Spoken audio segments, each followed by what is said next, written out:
Wagner. Mr. Chair. Nikki Wagner. Thank you very much, Mr. Chair. I'm very pleased to support this bill.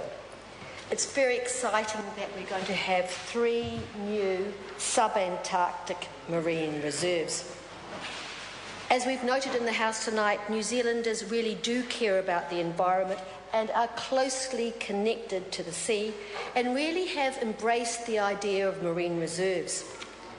Under National, we were the first country in the world to create marine reserves, and that first reserve that we created was in Lee in 1976. And now, nearly 30 years later, and 34 marine reserves later, we're once again, mostly created under National, we're establishing 3 huge marine reserves in the Southern Ocean. When I say huge, they cover 435,000 hectares. And I've just been trying to figure out how much space that actually is. It's about 3 times the size of Stewart Island. And of course, they are established about 800 miles south of New Zealand, probably south-southeast of New Zealand. Now, that's an amazing part of the world. There's incredible, unique biodiversity and significant heritage values in those areas. And these reserves will surround 3 island groups in a very similar way to the existing marine reserve surrounds the Auckland Islands. The groups they will surround are the Motuheri, Mahui, Antipodes Island, the Motuheri, Huriri, Boundy Islands, and the Motuheri, Aihipuku, Campbell Island. And already the land masses of these islands have World Heritage status because they're one of the most untouched areas of the world, and they're known for their very prolific and special bird life and for their unique vegetation, and particularly their giant herbs, which are absolutely amazing plants. And now they're going to be surrounded with the land. The ocean will have equal protection.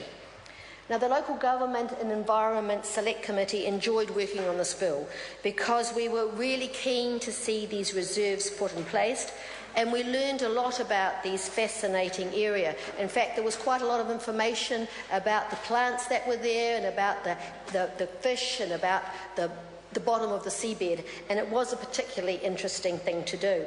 And we felt that we really wanted to get on with getting these marine reserves in place.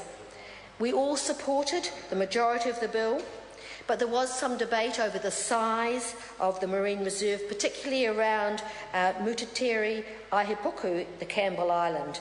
And we have allowed for an investigation into the deep-sea crab fishing in that area, but we wanted to make sure that that was done in a reasonable time frame, so we shortened the length of time for it to begin within 3 years and for it to be completed within 5 years.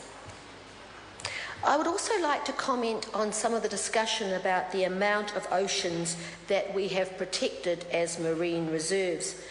There's often been debate about the idea of 10% of our territorial waters.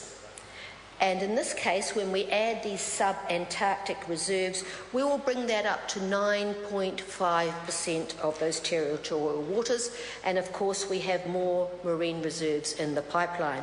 So I think we're doing a good job to try and manage to cover all the particular diverse environments under the sea, and we're looking at certain areas around New Zealand, and particularly in Otago, which is one area that hasn't been covered as yet. So overall, the government and the Local Government and Environment Select Committee are very happy with this bill, and we support it passing as soon as possible through Parliament. I commend the bill to the House.